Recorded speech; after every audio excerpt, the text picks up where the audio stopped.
Baik pemirsa, seperti tadi saya sampaikan sebelumnya bahwa saya akan hadirkan informasi mengenai perkembangan terbaru atas kasus ini dari tim khusus yang kemudian menanganinya. Dan hari ini ada atau sudah dilakukan gelar perkara ataukah memang sudah selesai. Pemirsa, langsung saja saya akan tanyakan kepada rekan kami Fadis Abi dari Bareskrim Polri. Fadis, bagaimana hasil gelar perkara hari ini? Dipersilahkan.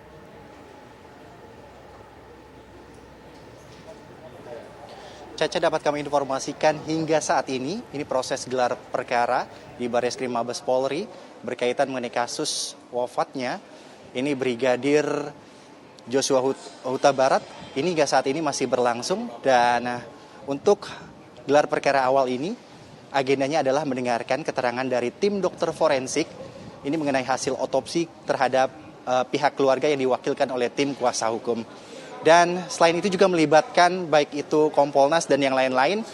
Bisa dilihat sendiri di belakang saya sudah keluar Beni Mamoto yang merupakan anggota Kompolnas sedang memberikan keterangan langsung kepada awak media terhadap atau mengenai kasus ini. Dan sebelumnya juga dapat kami informasikan tadi sekitar pukul 16 waktu Indonesia bagian Barat dari tim kuasa hukum yang diwakili oleh Kamarudin Simajuntak datang ke Bareskrim Mabes Polri dan memberikan pernyataan pers terhadap awak media. Yang pertama adalah keterangannya meminta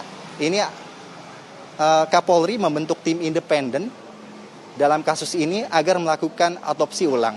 Hal tersebut dilakukan karena ditemukan kejanggalan-kejanggalan oleh pihak keluarga berkaitan mengenai tewasnya Brigadir Joshua Huta Barat. Dan selain itu juga dapat kami informasikan pada tanggal 18 Juli 2022 kemarin, sekitar hari Senin kemarin, memang tim kuasa hukum melaporkan atas tindakan tuduhan dugaan pembunuhan berencana terhadap kliennya, dan ada sejumlah barang bukti yang diberikan berupa foto-foto yang diduga ada kejanggalan dalam foto-foto tersebut berupa sayatan, kemudian juga luka memar yang diduga bukan merupakan luka tembak terhadap kliennya. Sementara itu saja yang dapat kami informasikan. Kami kembalikan kepada Caca. Ya, baik Fadis. Terima kasih Fadis Abi mengabarkan langsung dari Bareskrim Polri. Saya masih menunggu pihak dari kuasa hukum akan berbincang bersama saya di sini. Mungkin kembali lagi saya tanyakan kepada Dr. Yudi. Dr. Yudi, mengingat bahwa saat ini kan proses otopsi memang belum rampung. Bahkan keluarga pun meminta akan diadakan otopsi ulang. Mengingat waktu kematian ini cukup panjang ya, sudah lebih dari 2 minggu. Sekiranya akan adakah hal yang kemudian tidak optimal diungkapkan ketika waktu kematian dengan otopsi ini berjarak seperti ini, Dok? Ya, tentu kita ketahui bahwa tubuh manusia ini adalah barang bukti biologis. Jadi yang dimaksud dengan biologis itu artinya bisa berubah seiring berjalannya waktu. Semakin lama waktu kematian dengan waktu pemeriksaan itu tentu akan berdampak pada kurang maksimalnya temuan-temuan yang akan dijumpai. Nah, terkait juga dengan kalau misalnya dilakukan otopsi ulang nih, Mbak Caca. Kalau otopsi ulang tentu otopsi yang pertama sudah dilakukan. Jadi otopsi yang pertama tentu akan sudah semaksimal mungkin melakukan pemeriksaan terhadap jenazah tersebut. Nah, kalau misalnya dilakukan otopsi ulang, tentunya akan ada kemungkinan yang terjadi, yaitu mungkin kurang maksimal. Kenapa? Karena otopsi yang pertama sudah dilakukan, organ-organnya sudah diperiksa, sudah dicermati sedemikian rupa, sehingga pada saat pemeriksaan yang ulang yang kedua bisa saja mungkin gambarannya sudah tidak asli lagi, sudah tidak baik seperti semula, seperti itu ya. Lalu pada saat pemeriksaan otopsi yang pertama, mungkin diambil beberapa potongan organ untuk dilakukan pemeriksaan mikroskopik. Nah, ini juga berpengaruh terhadap otopsi ulang nantinya. Ya, mungkin ada beberapa organ yang sudah dalam tanda kutip tidak utuh lagi karena diambil untuk pemeriksaan histopatologi. Ya, itu hal-hal yang mungkin bisa kita jumpai pada saat pemeriksaan otopsi ulang dilakukan. Seperti itu, Mbak Caca. Oke, baik, ditahan dulu dokter. Sekarang saya akan hadirkan kepada Anda ini adalah kronologis pemirsa. Mengenai kronologis ini juga menjadikan tanda tanya dari rentetan timeline.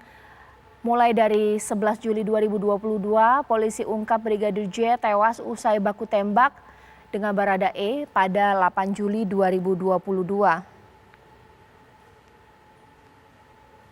Baik, 11 Juli dugaan awal Brigadir J ini diduga sempat melakukan pelecehan terhadap istri dari Irjen Verdi Sambo. Kemudian pemirsa, 12 Juli Kapolri bentuk tim sus yang dipimpin oleh Wakapolri Komjen Gatot Edi Pramono.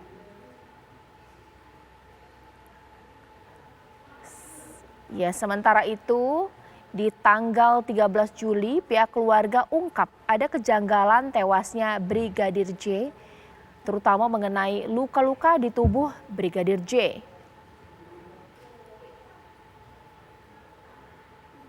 13 Juli, Menko Polhukam sebut ada kejanggalan dalam kasus meninggalnya Brigadir J. Ini semacam penegasan dari kecurigaan pihak keluarga. Lalu 14 Juli Komnas HAM temui keluarga Brigadir J, 16 Juli Komnas HAM temui keluarga Brigadir J di Jambi dan klaim temukan fakta baru.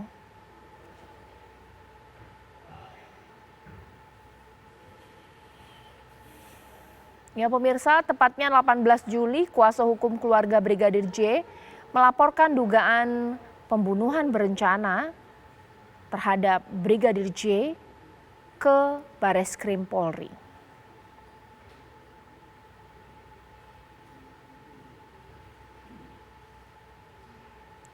Lalu 18 Juli Kapolri nonaktifkan Irjen Pol Verdi Sambo dari jabatan Kadif Propam Polri.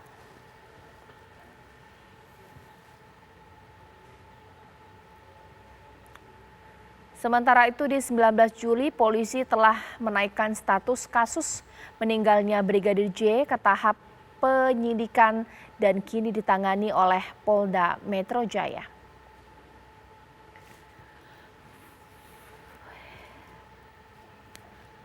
Dr. Yudi, mungkin kita sedikit pisahkan hal ini karena hasil otopsi kan memang belum keluar. Tapi mungkin dari kasus-kasus otopsi hal yang bersifat forensik yang pernah dokter tangani, kalau luka untuk torture atau mungkin juga penyiksaan itu sendiri, apakah mirip dengan luka-luka yang mungkin keluarga klaim ada di tubuh Brigadir J? Mungkin dari luka di kaki, luka di leher, hilangnya jari, lebam di perut, ini seperti apa? Tentunya ini kita tidak bisa menjawab secara langsung ya, Mbak Caca, bahwa ini luka-luka ini adalah akibat torture atau bukan ya. Jadi kita harus melihat dulu mulai dari luka-luka yang ada pada tubuh jenazah. Lalu kalau misalnya memang itu tadi merupakan kasusnya luka tembak, ini kita harus menyusuri dulu gitu ya, apakah luka-luka yang lain itu terjadinya akibat dari luka tembak dari anak peluru yang pecah yang mungkin akan melukai organ-organ tubuh yang lain atau bagian tubuh yang lain, atau memang luka-luka yang terjadi itu merupakan luka-luka yang terpisah dari luka-luka tembak tersebut. Ini yang harus kita analisa dulu gitu. Jadi memang kita tidak bisa menjawab secara langsung bahwa luka itu adalah akibat apa. Tapi memang luka akibat torture sendiri ya memang tergantung ya benda apa yang digunakan gitu. Kalau misalnya bendanya tumpul atau tajam, tentu akan mengakibatkan luka-luka tersendiri yang sesuai dengan jenis kekerasannya. Seperti itu Mbak Caca. Dokter, sekarang kalau tadi kita sudah banyak berbincang soal luka-luka atau ciri luka yang ditimbulkan akibat peluru. Kalau ciri luka yang disebabkan oleh senjata tajam, sebutlah itu pisau bermata, sebenarnya apakah mungkin bahwa luka tersebut mirip seperti tembakan proyektil? Ya, itu tadi yang saya katakan Mbak Caca, bahwa kalau proyektil tersebut pecah, lalu misalnya dengan gaya kecepatan tertentu dia menggores tubuh, itu bisa saja menimbulkan gambaran lukanya seperti luka sayat gitu ya, atau luka akibat kerasan tajam.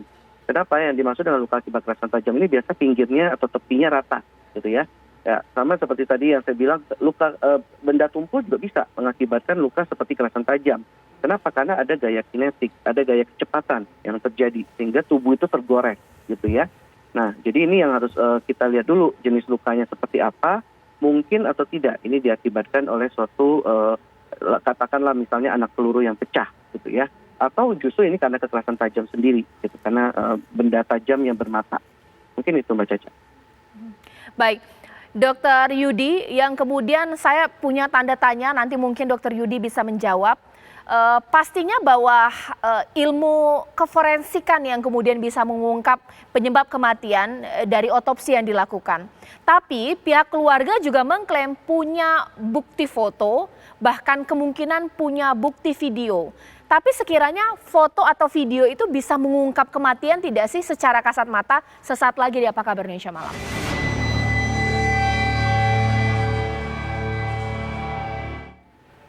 Ya, kembali di Apa Kabar Indonesia Malam, dan kembali mungkin saya tanya kepada Dokter Yudi. Dokter Yudi, sebenarnya pandangan kasat mata untuk melihat jenazah dengan luka-luka yang yang bisa dilihat secara kasat mata itu saintifik tidak sih, mengingat bahwa keluarga curiga bahwa ini bukan meninggal karena penembakan, karena ada luka-luka yang cukup banyak di tubuh? Ya, tentu kalau kita mengatakan bahwa kalau kita melihat dengan mata kepala kita sendiri, dengan organ indera kita, itu tentu akan lebih baik dibandingkan dengan kalau kita melihat dari dari hal yang lain ya, Mbak Caca gitu. Walaupun memang kalau dibilang kecanggihan teknologi sekarang, foto ataupun video mungkin bisa melihat sesuatu dengan lebih jelas. Tetapi kita yang melihat langsung temuan tersebut, itu tentu kita harus berasumsi bahwa itu adalah sesuatu hal yang kita yakini benar gitu ya. Kita melihat sesuatu itu dengan lebih jelas gitu. Nah, jadi kalau misalnya ditanyakan apakah memang melihat itu bisa lebih melihat langsung atau memeriksa langsung itu lebih baik, ya untuk saat ini memang itu masih menjadi gold standar. Pemeriksaan forensik itu dengan kata autopsi itu sebetulnya auto dan opsi, melihat sendiri gitu. Itu yang menjadi gold standar untuk saat ini, Mbak Caca. Berarti itu artinya bahwa perlu ada kajian secara saintifik dengan ilmu forensik, bahkan pihak dari kepolisian kalaupun memang autopsi ulang harus dilakukan secara internasional. Seperti itu, bahwa pandangan mata atau asumsi memang tidak sahih seperti itu kan, Dokter Yudi? Pandangan mata itu yang saya katakan, pandangan mata itu kita melihat sendiri itu adalah sesuatu yang kita anggap benar gitu ya. Nah, kalaupun memang hasil temuan itu misalnya dipertanyakan gitu ya, apakah ini benar atau tidak, misalnya mau diminta untuk diperiksa ulang pakai second opinion, ya saya rasa sih itu haknya penyidik gitu ya. Silakan saja kalau memang dirasa perlu untuk dilakukan ada tim lain yang melakukan pemeriksaan, itu silakan saja. Baik, terima kasih Dokter Yudi sebagai ahli forensik. Sayang sekali pemirsa, saya tidak bisa berbincang dengan pihak dari Kompolnas, bahkan dari pihak kuasa hukum, karena memang gelar perkara ini memang baru saja usai hari ini, mungkin dengan kesibukan yang ada di Bareskrim Polri. Terima kasih Dokter Yudi.